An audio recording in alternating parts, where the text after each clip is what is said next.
My name is Emily, and at 35 years old, I thought I had everything under control.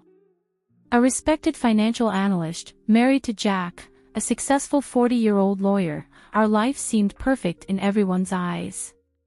But perfection, as I discovered, is a fragile facade that hides complexities we can't even imagine.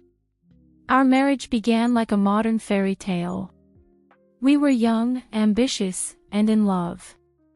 Jack, with his piercing green eyes and captivating smile, won me over from the first date.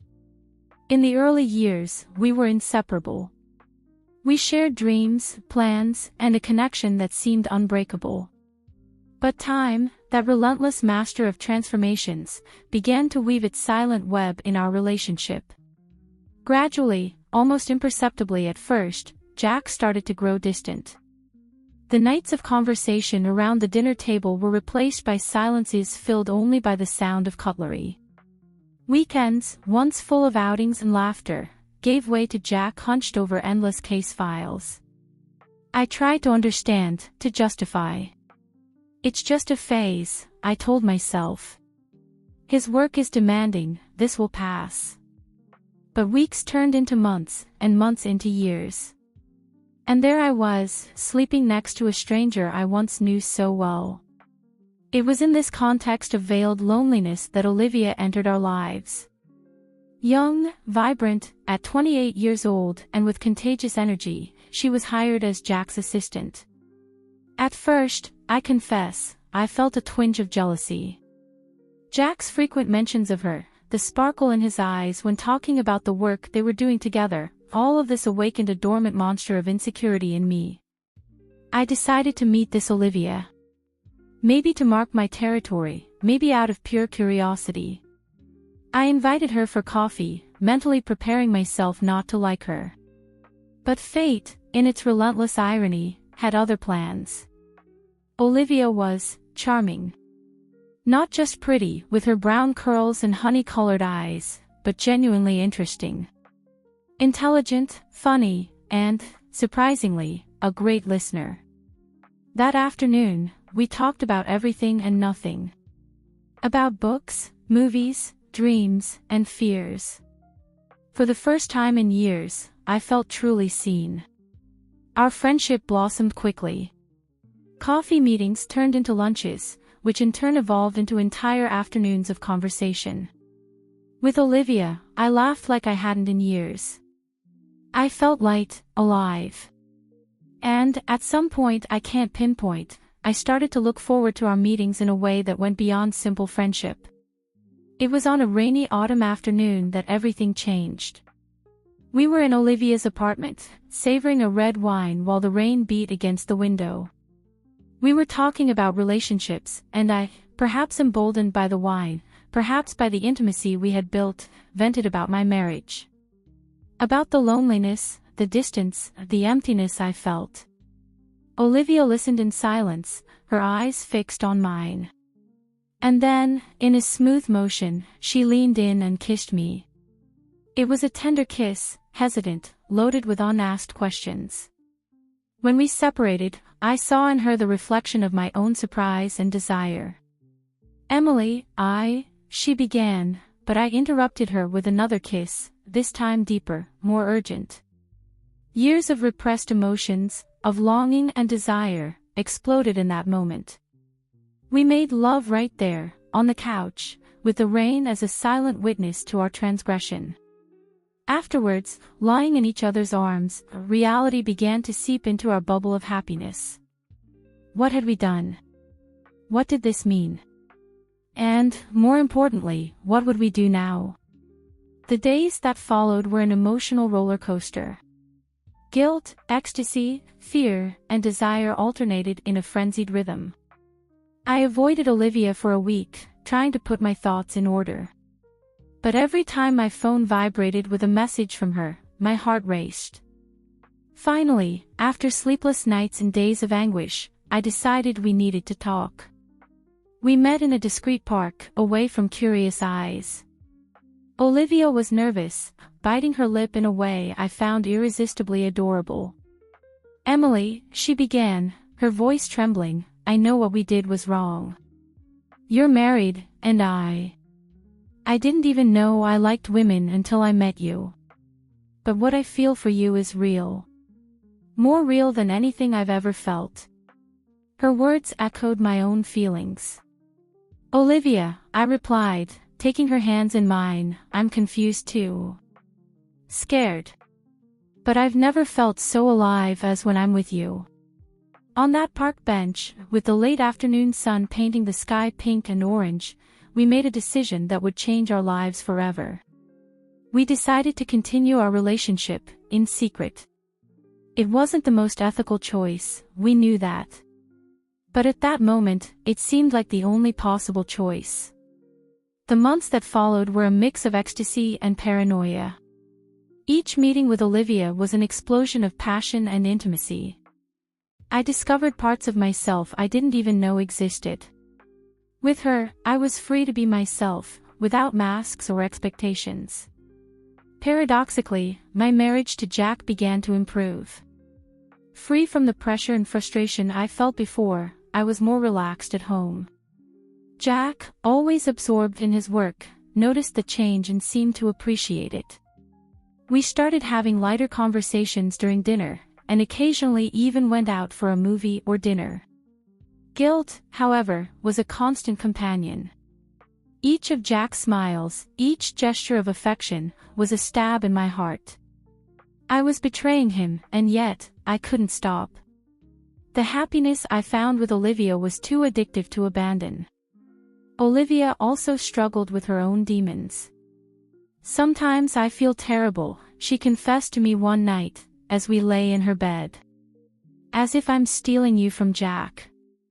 But then you smile at me, and all I want is to make you happy." Our meetings were carefully planned. Extended lunches, invented girls' nights out, work conferences that were actually romantic getaways. Each lie weighed on my conscience, but the love I felt for Olivia seemed to justify everything. A year passed in this complex dynamic. Me, divided between two such different loves. Jack, my safe harbor, the man with whom I had built a life. And Olivia, my burning passion, the woman who awakened feelings in me that I didn't even know were possible. It was on a Sunday afternoon that everything almost fell apart. Jack and I were at home, he was reading some work documents, I was pretending to read a book while actually exchanging messages with Olivia. Suddenly, Jack looked up and said, "Emily, you've seemed different lately. Happier." My heart froze. Was this the moment when everything would come to light? I forced a smile and replied, "Oh. Must be the yoga I started practicing." One more lie on the pile I had been accumulating. Jack smiled back. "Well, whatever it is, I'm happy for you. You know, with all the stress from work, sometimes I worry I'm not being a good husband. But seeing you like this, makes me feel we're on the right track." His words were like a punch to the stomach. There he was, genuinely happy for me, while I was living a double life. That night, I cried silently in the bathroom, torn between the love I felt for Olivia and the loyalty I owed Jack. The next morning, I met Olivia at our usual coffee shop. She immediately noticed something was wrong. "Emily, what happened?" she asked, her eyes full of concern. I poured out everything. My doubts, my fears, the guilt that was consuming me. Olivia listened in silence, holding my hands across the table. When I finished, she took a deep breath and said, "I love you, Emily. More than I've ever loved anyone. But if this is hurting you so much, maybe we should stop." The idea of losing Olivia hit me like lightning. I realized, at that moment, that I couldn't give her up. I couldn't go back to a life without her presence, her touch, her love. "No," I replied firmly. "I don't want to stop. I just need to find a way to deal with all of this." It was at this moment that we began to establish clearer rules for our relationship. We decided that we would be completely honest with each other, always. that our love could not interfere with our professional lives, and that, above all, we would do everything possible not to hurt Jack. Months turned into years. 2-3 years passed in this peculiar dynamic. Jack remained focused on his rising career, satisfied with what he believed to be a stable and happy marriage. Olivia and I deepened our connection, exploring not just physical love, but also an emotional intimacy I had never experienced before. There were difficult moments, of course. Occasions when the weight of the secret seemed to crush me. Wedding anniversaries with Jack that filled me with guilt. End-of-year parties where Olivia was present as a friend, and I had to pretend she didn't mean the world to me. But there were also moments of pure joy. Secret trips with Olivia, where we could be ourselves without fear. Nights of deep conversation that extended until dawn. The feeling of being completely accepted and loved for who I really was. Over time, I learned to compartmentalize my life. With Jack, I was the dedicated wife, the life partner he had known for years. We maintained a comfortable routine, occasional dinners with friends, light discussions about politics and our plans for the future. He seemed satisfied, and I strived to be the best wife I could be within the limits of our new reality. With Olivia, I was free. Free to be passionate, impulsive, to explore sides of my personality that lay dormant at home. Our adventures ranged from impromptu picnics in the park to nights of dancing in hidden clubs. Every moment with her was a celebration of life and love. Curiously, this division in my life brought a kind of balance. The passion I lived with Olivia gave me energy and joy that overflowed into my marriage. Jack noticed my good mood, my renewed disposition, and this seemed to strengthen our bond. There were times when I considered telling Jack everything. Honesty had always been an important value to me, and the weight of the secret sometimes seemed unbearable. But then I would look at him, see his trust in me, his satisfaction with our life, and I couldn't destroy that. Olivia also had her internal struggles. "Sometimes I wonder if I'm preventing you from having a complete life with Jack," she told me once, her eyes full of tears. "If it weren't for me, maybe you could." I interrupted her with a kiss. "No, my love. You're not preventing me from anything. You completed me in a way I didn't even know I needed." As time passed, our situation, although unconventional, began to seem normal. We had our routine. Discreet meetings during the week, affectionate messages exchanged in free moments, and occasionally, the girls-only weekend that was actually our love retreat. Jack, absorbed in his ascending career, seemed perfectly content with our arrangement. He appreciated my independence, my circle of friends, of which Olivia was officially a part, and often encouraged me to go out with the girls while he dedicated himself to some important case. There were moments of near discovery, of course. Once, Jack came home early and almost caught Olivia sneaking out. Another time, a work colleague saw us holding hands in a mall in another city. But we always managed to circumvent the situations, reinforcing our caution after each scare. As the years went by, our dynamic solidified. Olivia and I learned to appreciate every moment together, knowing they were precious and limited.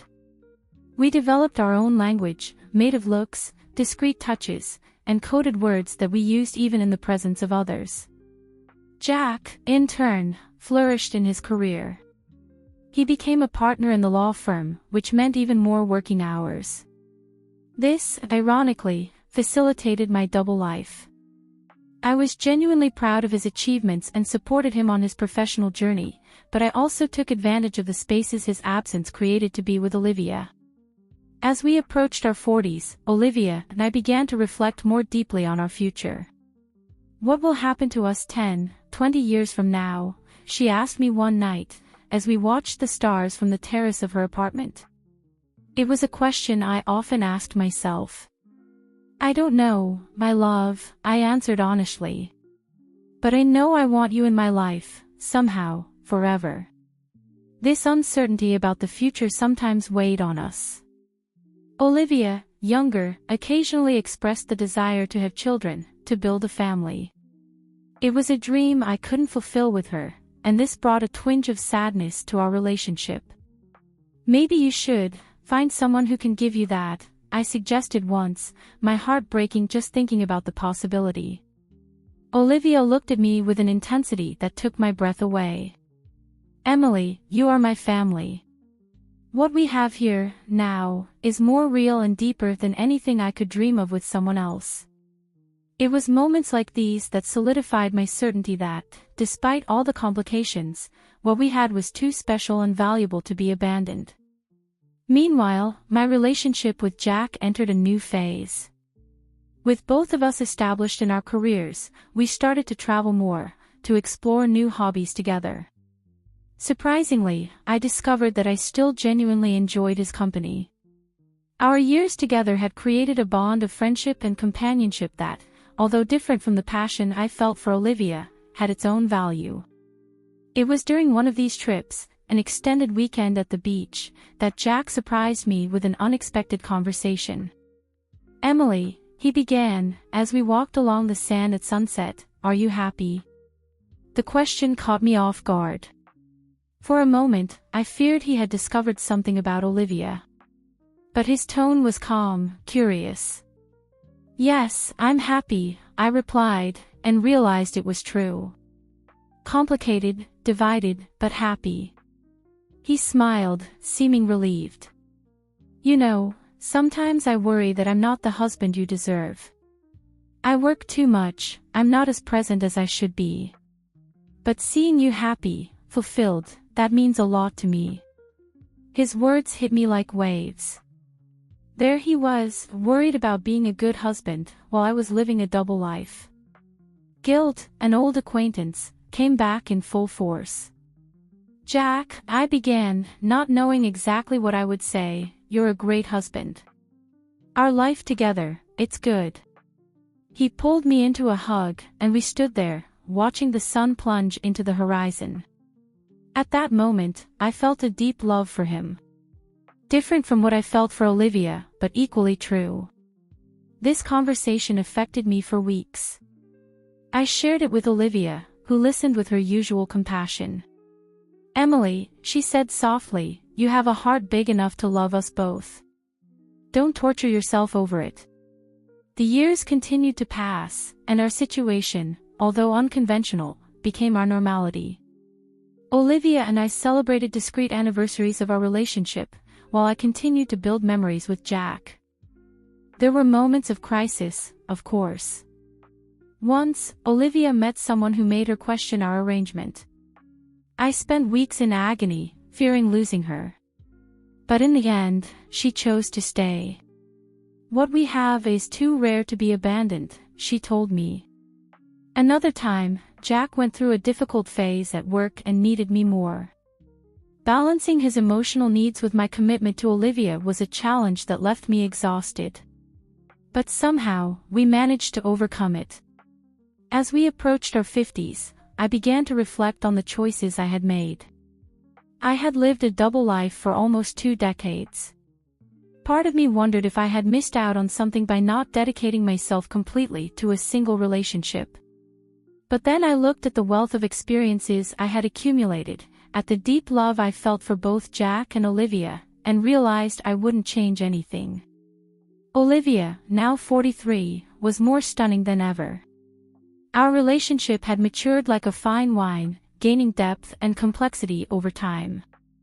She had become not just my lover, but my best friend, my confidant, my partner in every sense except the most conventional one. Jack, at 55, was an accomplished man.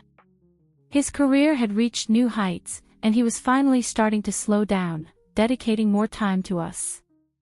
Ironically, this brought new challenges to my delicate balance, but also a new appreciation for the man with whom I had chosen to officially share my life. It was during this time that I had an epiphany.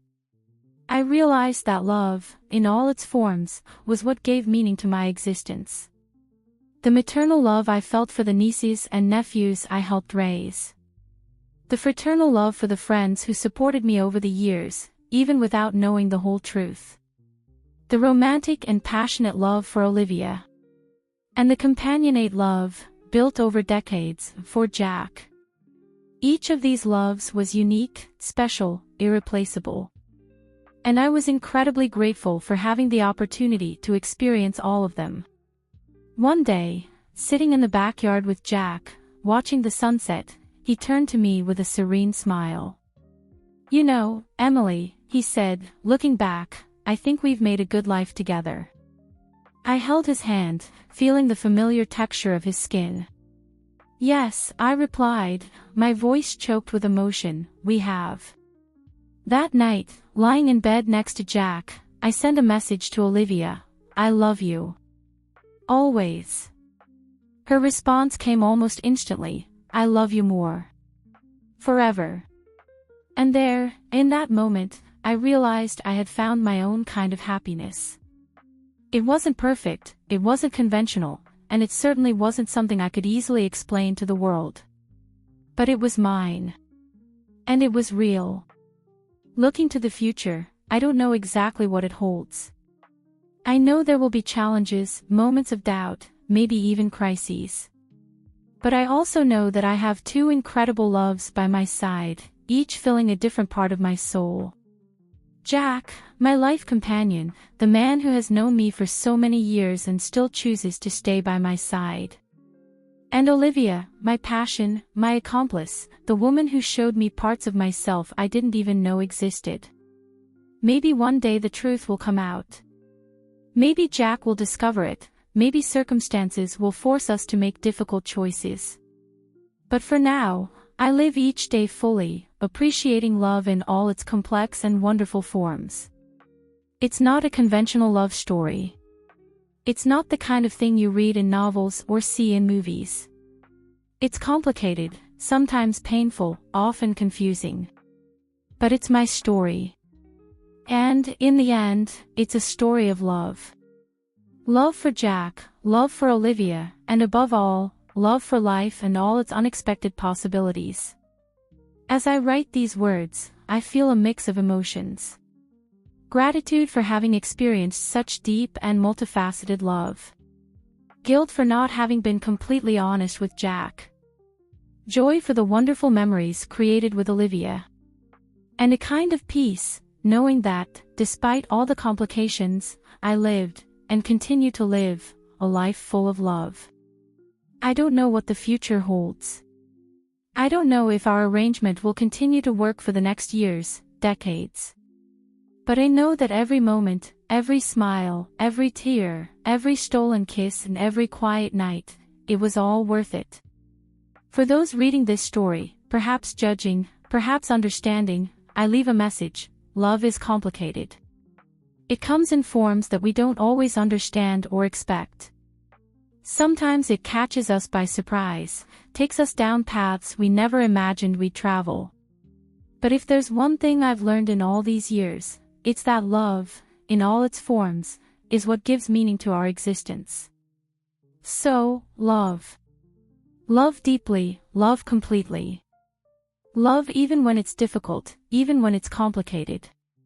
Because in the end, it's love that we remember, it's love that defines us. And so, I continue my journey. With Jack by my side, Olivia in my heart, and an uncertain future, but full of possibilities, ahead. It's not perfect, it's not simple, but it's real. And for me, that's more than enough. As I approach my 60th birthday, I find myself reflecting more and more on the path I've chosen. The wrinkles around my eyes tell stories of laughter shared with both Jack and Olivia. The gray in my hair speaks of nights spent worrying about discovery, about hurting those I love most. But the spark in my eyes, that's all about the love I've been fortunate enough to experience in this complicated life of mine. Jack, now in his mid-60s, has finally started to slow down. He's talking about retirement, about traveling the world together. His hand, when it holds mine, is still strong, still comforting. He looks at me with eyes full of love and trust, and sometimes the guilt threatens to overwhelm me. But then I remember the life we've built, the partnership we've forged, and I know that what we have is real and valuable, even if it's not the whole story. Olivia, vibrant as ever at 53, continues to light up my world in ways I never thought possible. Our stolen moments are fewer now, with Jack around more, but they're no less precious.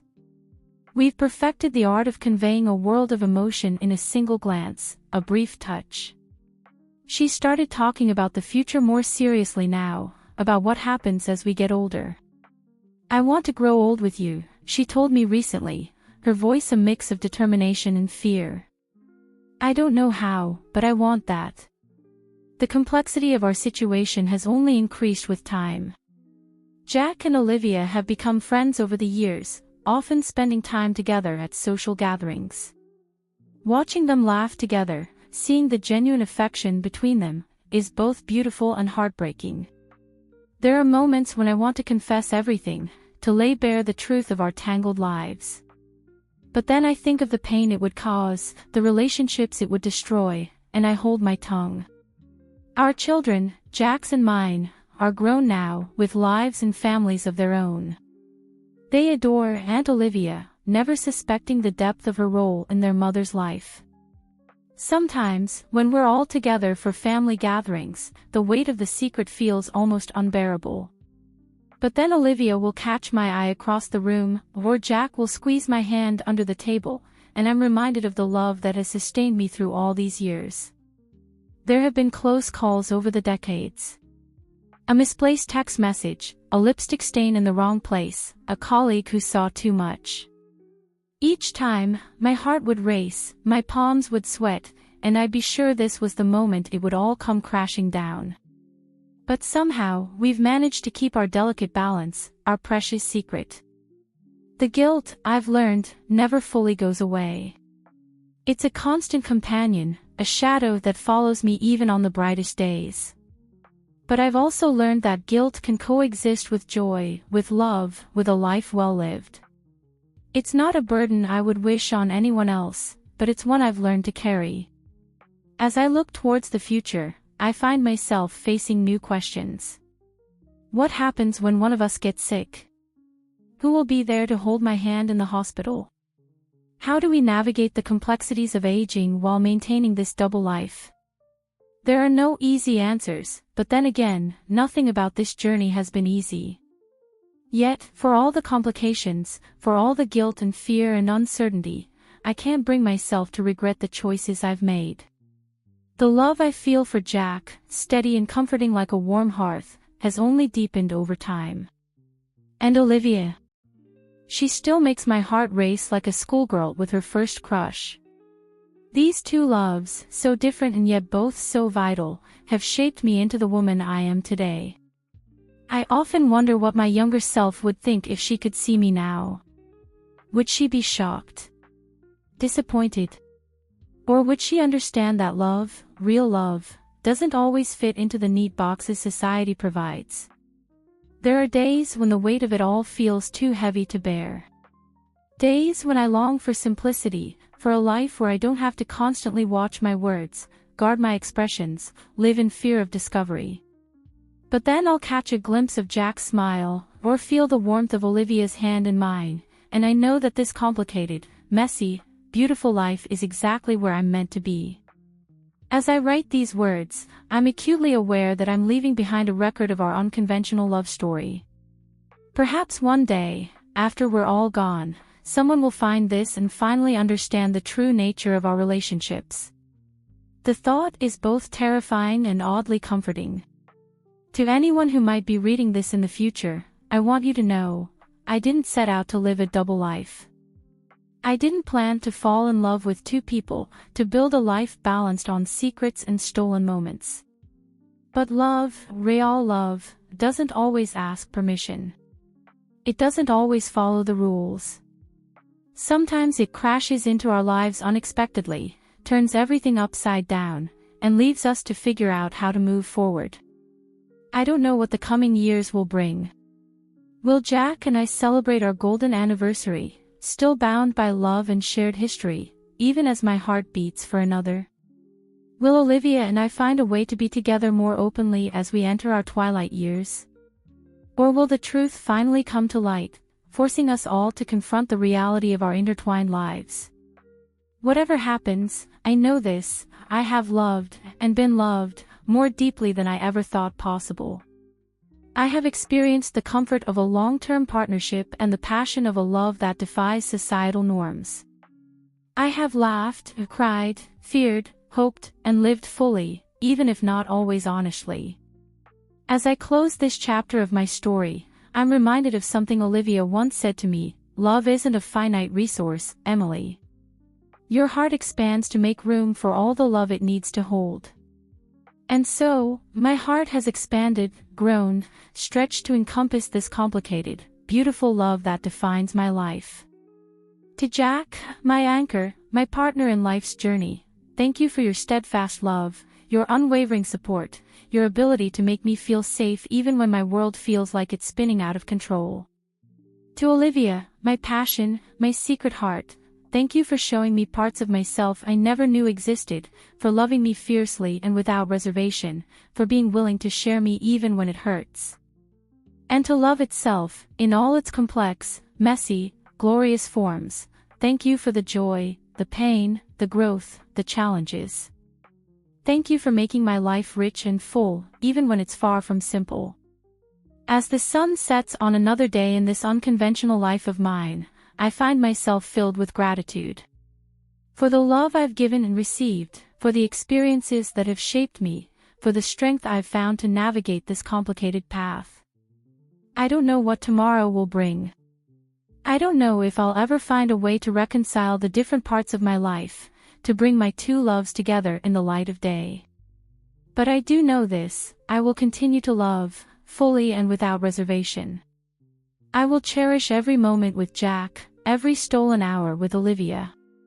I will face whatever challenges come with the knowledge that I have been blessed with a love most people only dream of, not just once, but twice over. And so, I step forward into the unknown future, my heart full, my spirit resilient. Ready to face whatever comes next in this beautiful, complicated, love-filled life of mine.